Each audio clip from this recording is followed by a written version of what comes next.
તાપીમાં આફત ત્રાટકી છે। તાપી જિલ્લાની તમામ નદીઓમાં જળસ્તર વધી ગયું છે, જેને કારણે નદીના પાણી ઝપેટમાં અનેક વિસ્તાર આવી ગયા છે। નીચાણવાળા વિસ્તારમાં નદીના પાણીએ કહેર મચાવ્યો છે। સ્થિતિ ખૂબ જ વિકટ બની ગઈ છે। ધોધમાર વરસાદ અને નદીઓનું રૌદ્ર સ્વરૂપથી તાપીના લોકો ત્રાહિમામ પોકારી રહ્યા છે।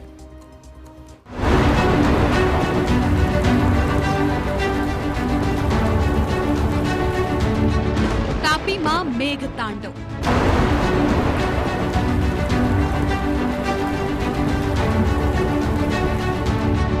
ધસમસતું પાણી।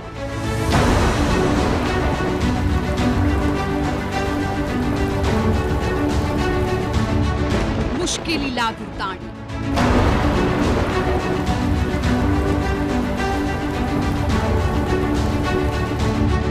ટીવી9નો મેઘ રિપોર્ટ।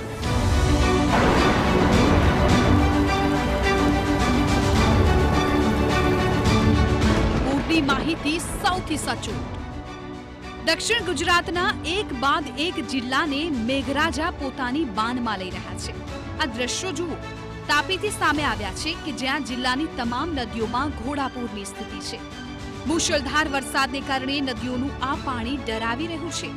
તમામ નદીઓ હાલ બે કાંઠે થઈ રહી છે, જેના કારણે આસપાસના વિસ્તારમાં નદીના પાણી ઘૂસી ગયા છે અને લોકોની મુશ્કેલી વધારી રહ્યા છે।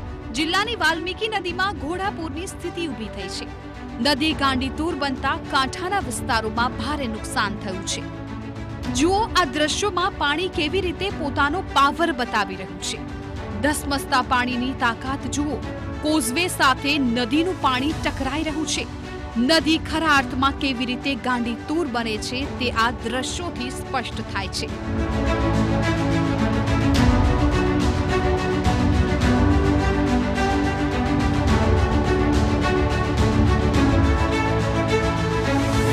હવે જુઓ વાલ્મીકી નદીના ડ્રોન દ્રશ્યો। વાલોડ તાલુકાના અનેક ગામોમાં વાલ્મીકી નદીના પાણી ઘૂસ્યા છે। વાલ્મીકી નદીમાં ઘોડાપૂરની સ્થિતિ વચ્ચે આકાશી દ્રશ્યો સામે આવ્યા। આકાશી દ્રશ્યોમાં વાલ્મીકી નદીનું રૌદ્ર સ્વરૂપ જોવા મળ્યું।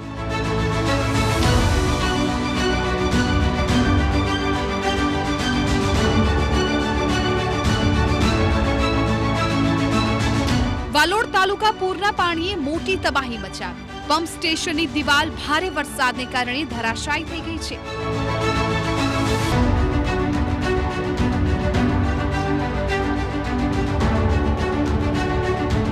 વાલ્મીકી નદીના પાણી અનેક વિસ્તારમાં ફરી વળ્યા। અનેક મકાનમાં નદીના પાણી ઘૂસ્યા છે। નદીના પટમાં રહેલા અનેક મકાન હાલ નદીના પાણીમાં ગરકાવ થઈ ગયા છે।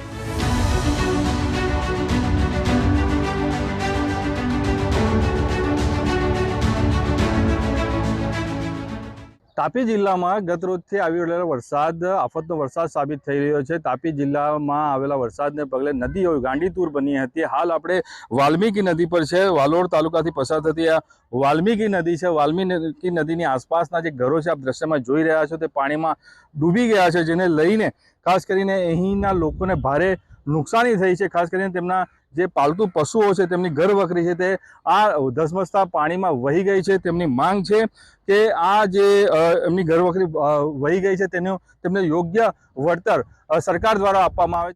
પૂરની પીડાથી સ્થાનિકો ત્રાહિમામ પોકારી ગયા। ઘરમાં રહેલી ઘર વખરી તણાઈ ગઈ છે।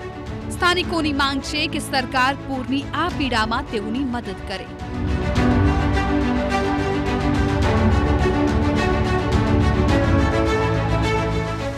રાતના 2 વાગે અચાનક પાણી આવતા ઢોર ઢાકર લેકર અમે ભાગ્યા અને તે છતાંય અમારો ઢોરનો ચારો જતો રહ્યો। 10 ઘેરમાં પાણી ભરાઈ ગયા। ઘર સામાન બધો પાણીમાં જતો રહ્યો છે।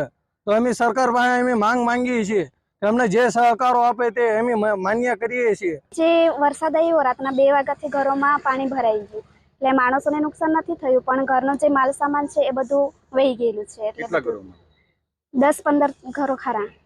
પૂર કેવી રીતે તબાહી અને તારાજી મચાવે છે તે આ તસવીરોથી સ્પષ્ટ થઈ રહ્યું છે। પૂરના પાણી સામે જે આવ્યું તે તણાઈ ગયું। શું રોડ, શું દિવાલ, શું મકાન। ગત મોડી રાત્રે તાપી જિલ્લામાં આવેલા વરસાદે ભારે તારાજી સર્જી છે। તાપી જિલ્લામાંથી પસાર થતી નદીઓ ગાંડીતુર બની હતી। ઝાંખરી નદીની વાત કરીએ, ઝાંખરી નદીમાં પણ તોતિંગુ પાણી આવ્યું હતું। હાલ આપણે ઝાકરી નદીની ખાડી પર છે. આપ દ્રશ્યમાં જોઈ રહ્યા છો આ જે ખાડી છે તે અગાડી ઝાકરી નદીને મળે છે. અહીં રાત્રિ દરમિયાન આ પુલની લગોલગ પાણી વહી રહ્યા હતા. આપ દ્રશ્યમાં જોઈ રહ્યા છો પાણી વહ્યા બાદના જે દ્રશ્યો છે, જે નુકસાન થયું છે, પુલનો આખો એક સાઈડનો ભાગ આ પાણીમાં તણાઈ ગયો છે. સાથે નદીની આસપાસના જે મકાનો છે તે પણ પાણીમાં તણાઈ ગયા છે. હાલ આપણી સાથે જ્યાં પેરવડ ગામ છે, જ્યાં તારાજી સર્જી છે, તેના એક સ્થાનિક છે, તેની આપણે પૂછીશું શું પરિસ્થિતિ હતી. પરિસ્થિતિ તો બહુ ગંભીર હતી.